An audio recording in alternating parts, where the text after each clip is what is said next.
राज्यामध्ये नगर परिषदेच्या निवडणुकीची चुरस शिगेला पोहोचली आहे। अमरावतीतल्या चांदूर बाजार नगर परिषदेच्या भाजप उमेदवाराच्या प्रचारासाठी मुख्यमंत्री देवेंद्र फडणवीस यांनी सभा घेतली। यावेळी त्यांनी नोटबंदीचं जोरदार समर्थन केलं। फक्त 50 देशांच्या आर्थिक स्वातंत्र्याचे सैनिक व्हा असं आवाहन फडणवीस यांनी केलं। नंदुरबार जिल्ह्यातल्या शहादा नगरपालिकेच्या निवडणुकांच्या प्रचारासाठी काँग्रेसचे प्रदेशाध्यक्ष अशोक चव्हाण आणि माजी मंत्री वर्षा गायकवाड यांनी प्रचार सभा घेतली। धुळे आणि नंदुरबार जिल्हा हा काँग्रेस पक्षाचा बालेकिल्ला आहे, त्यामुळे विरोधकांची डाळ शिजणार नाही असा विश्वास यावेळी त्यांनी व्यक्त केला। सेना, भाजप आणि एमआयएम हे केवळ मतांचं विभाजन करण्यासाठी उमेदवार उभे करत असल्याचा टोलाही अशोक चव्हाण यांनी लगावला। राष्ट्रवादीच्या नगराध्यक्षपदाच्या उमेदवारांनी माघार घ्यावी, नाहीतर नंतर अडचण आल्यास सल्ला घेण्यासाठी आर्थर रोड तुरुंगात जावं लागेल असं वक्तव्य शिवसेनेच्या नेत्या नीलम गोरे यांनी केलं। मनमाडमधील शिवसेना उमेदवाराच्या प्रचारात त्या बोलत होत्या। शिवसेना उमेदवाराला निवडून दिल्यास त्यांचे प्रश्न हे सेना प्रमुख सोडवतील, मात्र राष्ट्रवादीच्या उमेदवारांना भुजबळांना भेटायला जावं लागेल असा टोलाही त्यांनी लगावला। राज्य आणि केंद्रातील शासन व्यवस्था बदलण्याची गरज असून यापुढे काँग्रेस कोणत्याही पक्षाच्या कुबड्या न घेता स्वबळावरतीच सर्व निवडणुका लढवेल असा दावा केला काँग्रेसचे प्रदेशाध्यक्ष खासदार अशोक चव्हाण यांनी। सटाण्यातील काँग्रेस उमेदवाराच्या प्रचार सभेत ते बोलत होते। पंतप्रधान नरेंद्र मोदी यांनी शिवसेना खासदारांना फटकारल्याच्या बातम्या चुकीच्या असून त्याचा विपर्यास केल्याचा दावा सार्वजनिक बांधकाम मंत्री एकनाथ शिंदे यांनी केला। मी स्वतः याबद्दल खासदार श्रीकांत शिंदे, राजन विचारे, श्रीरंग बारणे यांच्याशी बोललो असून असं काहीही झालेलं नसल्याची माहिती शिंदे यांनी दिली। नोटाबंदीमुळे सर्वसामान्यांना त्रास होतोय आणि हा त्रासच या खासदारांनी पंतप्रधानांच्या निदर्शनास आणून दिल्याचं एकनाथ शिंदे म्हणाले। पंढरपुरात शिवसेना स्वबळावर निवडणूक लढवते, त्यामुळे जोरदार प्रचार करण्यात येतोय। बांधकाम मंत्री एकनाथ शिंदे यांनी पंढरपुरात प्रचार सभा घेतली। यावेळेला शेकडो कार्यकर्त्यांनी मोटरसायकल रॅलीही काढली। शिवाजी चौकातील छत्रपती शिवाजी महाराजांच्या पुतळ्याला हार घालून या रॅलीला सुरुवात करण्यात आली। यावेळेला संपूर्ण परिसर भगवा झाला होता।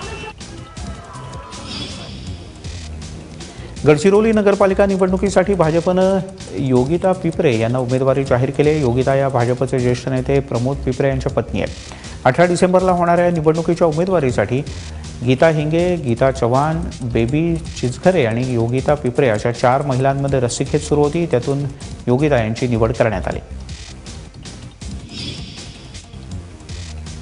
आचारसंहिता भंग केल्यानं गडचिरोलीमध्ये 22 जणांच्या विरोधात गुन्हा दाखल करण्यात आला आहे। नगर परिषदेच्या निवडणुकीसाठी गडचिरोली आणि देसाईगंज शहरांमध्ये 17 ऑक्टोबरपासून आचारसंहिता लागू करण्यात आली। मात्र तरीही दिवाळीच्या कालावधीत बॅनर आणि ग्रीटिंग्स कार्डवर भाजपचं निवडणूक चिन्ह छापण्यात आलं होतं। या प्रकरणी भाजपच्या 22 कार्यकर्त्यांविरोधात गुन्हा दाखल करण्यात आला आहे। नगरपालिका निवडणुकांच्या पार्श्वभूमीवर जिल्ह्यातील वातावरण तापू लागलंय। मनमाडमध्ये राष्ट्रवादी आणि काँग्रेस पुरस्कृत उमेदवारांमध्ये पूर्व वैमनस्यातून तुंबळ हाणामारी झाली। या प्रकरणी दोघांनीही परस्परांच्या विरोधात पोलीस स्थानकात गुन्हे दाखल केलेत। राष्ट्रवादीचे योगेश पाटील आणि काँग्रेस पुरस्कृत रफिक शेख यांच्यात मंगळवारी रात्री वाद झाला होता। बुधवारी सकाळी एका अंत्ययात्रेत हे दोघंही पुन्हा भेटले आणि त्यांच्यात पुन्हा वाद झाला। यावेळी हे दोघंही हमरीतुमरीवर उतरले। बिलापेक्षा 88 रुपये जादा घेतल्याप्रकरणी जळगावमधल्या डी-मार्टला 10,000 रुपयांचा दणका बसला आहे। ग्राहक मंचानं तक्रारदार ॲडव्होकेट विजय दाणेज यांना एका महिन्याच्या आत ही नुकसान भरपाई देण्याचे आदेश दिले आहेत। दाणेज यांनी 2014मध्ये डी-मार्टमधून 6 किलो तांदूळ खरेदी केला होता, पण त्यांच्याकडून 8 किलोची रक्कम वसूल करण्यात आली। त्यांनी डी-मार्टला जास्तीचे 88 रुपये घेतल्याचं लक्षातही आणून दिलं, पण ते पैसे परत देण्याच्या ऐवजी उडवाउडवीची उत्तर मिळाली आणि त्यामुळे ग्राहक मंचात त्यांनी धाव घेतली। त्यानंतर ग्राहक मंचानं डी-मार्टच्या व्यवस्थापनाला 10,000 रुपयांच्या नुकसान भरपाईचे आदेश दिले।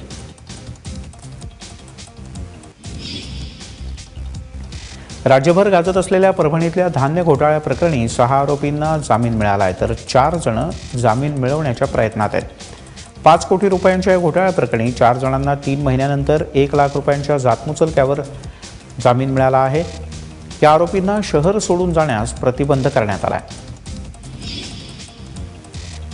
नोटबंदी लागू झाल्यापासून परभणीतील जमीन खरेदी विक्रीचे व्यवहार मंदावले असून शासनाच्या महसुलात मोठ्या प्रमाणात घट झाली।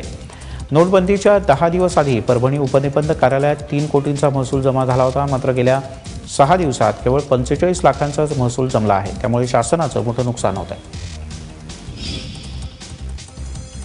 पिंपरी चिंचवड महापालिकेच्या हलगर्जीपणामुळे 20 सापांचा मृत्यू झाल्याचा पर्दाफाश सर्पमित्रांनी केला. यानंतर आता या प्रकरणी शिवसेनेनं आंदोलन करून या विषयात उडी घेतली. या घटनेचा निषेध करण्यासाठी शिवसेना नगरसेवक थेट साप घेऊन पालिकेत दाखल झाले. त्यामुळे प्रशासनाची चांगलीच तारांबळ उडाली. मात्र नंतर हे साप नकली असल्याचं निदर्शनास आलं आणि सगळ्यांनीच सुटकेचा निश्वास सोडला. नोटबंदीच्या विरोधात सोलापूरमधील कामगार संघटना आता रस्त्यावर उतरल्यात. मोदी सरकारचा निषेध करत सीटूनं जिल्हाधिकारी कार्यालयासमोर निदर्शनं केली. माजी आमदार नरसय्या आडम यांच्या नेतृत्वाखाली हे आंदोलन करण्यात आलं. नोटा बंद झाल्यानं कामगार वर्गाचे कमालीचे हाल होत आहेत. त्यांची देणीसुद्धा चुकवली जात नाही आहे. त्यामुळे व्यवहार सुरळीत करण्याची मागणी यावेळेला करण्यात आली. आंदोलनात सहभागी झालेल्या महिला कामगारांची संख्या ही लक्षणीय होती. बार्शीमधल्या भाजप कार्यकर्त्यांनी गुंडागिरीच्या विरोधात आंदोलन पुकारलं. गेल्या 3 दिवसांपासून भाजपचे 3 कार्यकर्ते आमरण उपोषणाला बसले आहेत. बार्शीतील सराईत गुन्हेगार बाळू तातेड याच्या गुंडगिरीला लगाम घालाव्या मागणीसाठी हे आंदोलन सुरू करण्यात आलं. बाळू तातेड हा खंडणी, मारहाण, महिलांचा विनयभंग अशा पद्धतीचे गुन्हे करतो. त्याच्यावर तडीपारीची कारवाई झालेली आहे. मात्र ही मागं घेण्यात आलीनंतर राज्यामध्ये भाजपचं सरकार असून जिल्ह्यातल्या 2 मंत्र्यांनी या गावगुंडांचा बंदोबस्त करावा अशी आग्रही मागणी कार्यकर्त्यांनी केली. जळगावमध्ये महिला दक्षता समितीमध्ये गोंधळ घालणाऱ्या सैन्यातील जवानाच्या विरोधात गुन्हा दाखल करण्यात आला. प्रमोद पाटील असं या जवानाचं नाव असून गेल्या वर्षभरापासून त्याचा पत्नीसोबत वाद सुरू आहे. या वादाच्या प्रकरणी महिला दक्षता समितीमध्ये समुपदेशन सुरू असताना त्यानं पत्नीला आणि पोलिसांना जबर शिवीगाळ केली. तसंच भिंतीवर स्वतःचं डोकं आपटून घेत पोलिसांनी मारहाण केल्याचा कांगावा सुरू केला. त्याच्यासोबत त्याच्या 2 भावांवर सुद्धा गोंधळ घातल्याप्रकरणी आणि शासकीय कामात अडथळा आणल्याप्रकरणी गुन्हा दाखल करण्यात आला आहे. जालन्यामध्ये चोरीला गेलेल्या 11 दुचाकींसह 2 चोरट्यांना जेरबंद करण्यात आलं. गेल्या महिन्याभरात शहरातल्या सिंधी बाजार परिसरातून चोरीला गेलेल्या दुचाकींचा शोध घेताना पोलिसांना या टोळीचा शोध लागला. पोलिसांनी या टोळीला जेरबंद केलंय. त्यांच्याकडून जिल्ह्यामध्ये विविध ठिकाणाहून चोरीस गेलेल्या 11 दुचाकींसह 3,68,000 रुपयांचा मुद्देमालही जप्त करण्यात आला. नवी गाडी सांगून जुनी गाडी विकल्याप्रकरणी अहमदनगरच्या महिंद्रा कंपनीच्या शोरूम मालकासह महिंद्रा कंपनीचे मालक आणि आणखीन एकाच्या विरोधात फसवणुकीचा गुन्हा दाखल करण्यात आला. आनंद महिंद्रा शोरूमचे मालक कमल सबलोक आणि बाबासाहेब दारकुंडे यांच्या विरोधात हा गुन्हा दाखल झाला आहे. या प्रकरणी ग्राहक सोनल निकम यांनी जिल्हा सत्र न्यायालयात दाद मागितली. न्यायालयाच्या आदेशानंतर MIDC पोलिसांमध्ये या तिघांच्या विरोधात गुन्हा दाखल करण्यात आला. या प्रकरणी कंपनी आणि शोरूमशी पत्रव्यवहार करण्यात आला. मात्र त्यांनी काहीच प्रतिसाद दिला नसल्यानं तक्रारदारानं शेवटी न्यायालय गाठलं. सांगली शहरातील राजवाडा चौकातील ICICI बँकेसमोर उभ्या असलेल्या स्विफ्ट कारची काच फोडून 4,25,000ची रोख रक्कम लंपास करण्यात आली. राहुल चौगुले हा पेट्रोल पंप मालकाचे पैसे यामध्ये होते आणि बँकेतील सर्व नोटा या रद्द झालेल्या 1000 आणि 500च्या होत्या. कार चौकात उभी करून शेजारीच असलेल्या बँकेमध्ये एका चेकच्या कामानिमित्त चौगुले गेले असताना ही घटना घडली. नांदेड शहरातील कवठा भागात पोलिसांनी एका जुगार अड्ड्यावर धाड टाकत 10 जणांना ताब्यात घेतलं तर 1.5 लाखांची रोख रक्कम सुद्धा जप्त केली. कवठा भागातील एका घरामध्ये मोठा जुगार सुरू असल्याची माहिती नांदेड ग्रामीण पोलिसांना मिळाली होती. त्यानंतर पोलिसांनी या घरावर धाड टाकली आणि ही धडक कारवाई केली.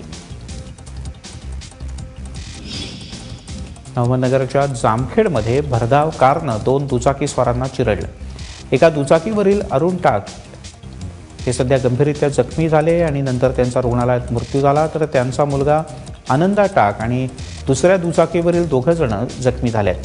जामखेड पंचायत समिती कार्यालयाच्या समोरून भरधाव वेगानं जाणाऱ्या कारनं या 2ही दुचाकींना धडक दिली आणि हा अपघात झाला.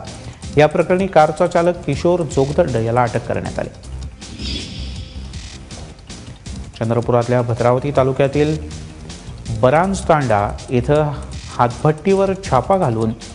3.5 लाख रुपयांचा मुद्देमाल जप्त करण्यात आला, तर 6 जणांना अटक करण्यात आली. या परिसरातल्या जंगलामध्ये मोहाच्या फुलांपासून अवैधरित्या दारू काढली जात असल्याची माहिती पोलिसांना मिळाली होती. यानंतर छापा टाकून ही कारवाई करण्यात आली. यावेळी 5 ड्रममध्ये साठवलेली 5,000 लिटर मोहाच्या फुलांची दारू बनवण्यासाठीचा तयार सडवा तसंच साहित्य जप्त करण्यात आलं. 22व्या गोवारी शहीद स्मृती दिनानिमित्त नागपूर इथं हजारो गोवारी बांधवांनी शहीदांना श्रद्धांजली वाहिली. 23 नोव्हेंबर 1994 रोजी विधिमंडळाचं अधिवेशन सुरू असताना गोवारी समाजाच्या मोर्चात चेंगराचेंगरी होऊन 114 लोकांचा मृत्यू झाला होता.